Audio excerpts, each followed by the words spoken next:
thousands of people gathered in a nightclub in Britain to disgrace and mock Keir Starmer, singing, "Keir Starmer is a wanker." This is really laughable. And as this keeps happening, some people still say the problem of Britain is Islamophobia, as Keir himself said. Think about this yourself. How can 3/4 of the British population be against one person and you still see nothing wrong with that? There is no smoke without fires. This shows that Starmer is the worst Prime Minister Britain has ever had, because no other Prime Minister has been disgraced to this level. It's really a pity. This is not the first time British people have woken up to disgrace a Starmer in public. It has happened in public places, offices, and now even in nightclubs. It shows that the Prime Minister really needs to look into the demands of the British people.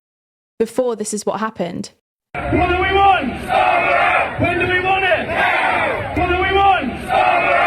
When do we want it? Now! Starmer is a wanker! Starmer is a wanker! Starmer is a wanker! In recent months, a growing wave of discontent has swept across the United Kingdom, particularly among those who consider themselves patriots. Your popularity has collapsed more significantly after winning an election than any other Prime Minister in modern history. Is that because you essentially misled the country during the election and you've raised taxes in a way that no one was expecting or voted for? Many of these individuals have increasingly voiced their frustrations towards Prime Minister Keir Starmer, leading to public confrontations and protests that highlight a significant rift between the government and a substantial portion of the electorate.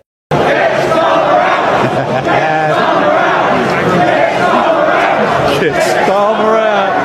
Get him out! Get him out!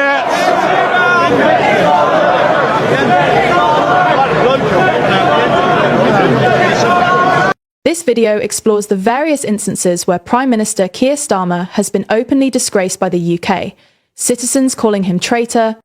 So if you've not already, subscribe to our channel and ring the bell for upcoming updates.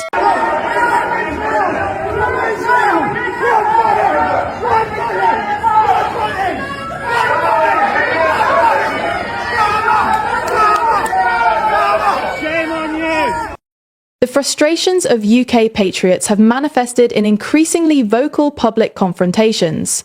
One notable incident occurred when Starmer was approached by a man on the street who accused him of betraying Britain. You have failed me. Thank you. Okay. I've been a Labour voter my entire life. You have failed to be the opposition. You have failed to ask whether lockdown was functioning. Just behind. Can we just Do you understand? Shall we go on in? Thousands of people have died because you have failed to do your job and ask the real questions. Well, I am telling you now, and I hope this goes out, you have failed this country. You have seriously failed. This exchange highlighted the growing tension between the Prime Minister and a segment of the population that feels unheard. The man's assertion that protests are erupting across the country underscored a broader sentiment. Many believe that Starmer is out of touch with the realities faced by everyday citizens. Starmer's response to this confrontation, claiming he didn't understand the man's concerns, only seemed to deepen the divide. Get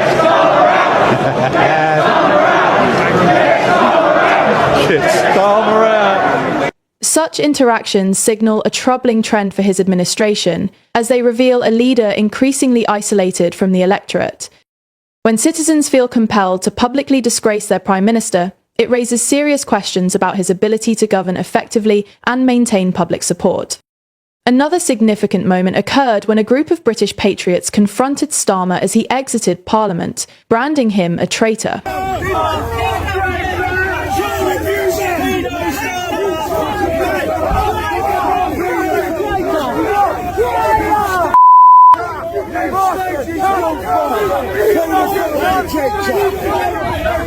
You statist! You're a child abuser!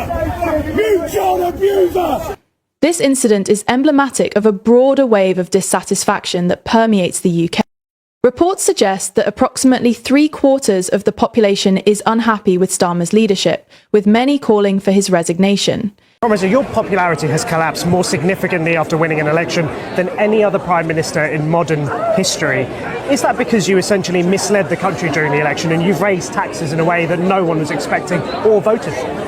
The frustration is palpable, and the demand for a leader who will defend and advocate for the interests of British citizens is growing louder. As protests and public outcries continue, it becomes increasingly clear that Starmer faces a formidable challenge. The discontent is not merely about policy differences, it reflects a fundamental crisis of trust. The perception that the Prime Minister prioritises certain groups over others has galvanised a movement that seeks to hold him accountable for his actions and decisions. They were all down there kicking off and throwing bricks, right? Can you see my finger? Then the other lads started, and then while the police were busy trying to keep the English lads back, Muslim lads have come from here, hit this poor lad with a hammer in the head, and I don't know what they've done with him. I thought they'd killed him. At the heart of the discontent lies a perception that Keir Starmer, who assumed office with promises of unity and progress, has failed to prioritise the concerns of British citizens. Critics argue that his administration has been more focused on addressing the needs of foreigners, often at the expense of the very people who elected him.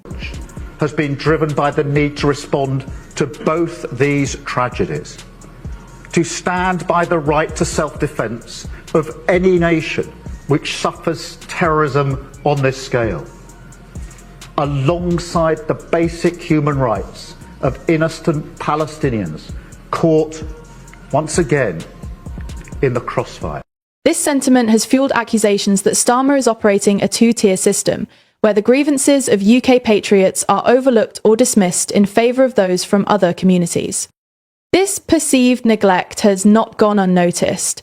Many citizens feel that their problems, be it economic struggles, housing shortages, or social issues, are being sidelined. The stark contrast in treatment between UK citizens and specific groups has led to feelings of betrayal among those who once supported him. The notion that the government is prioritising certain demographics over others has sparked outrage, with many calling for a leader who will listen and respond to their needs. As we look to the future, the question remains, what will it take for Keir Starmer to regain the trust of the British public? The discontent among UK patriots is a powerful indicator that change is necessary. Many citizens are yearning for a leader who will not only hear their grievances, but also take decisive action to address them.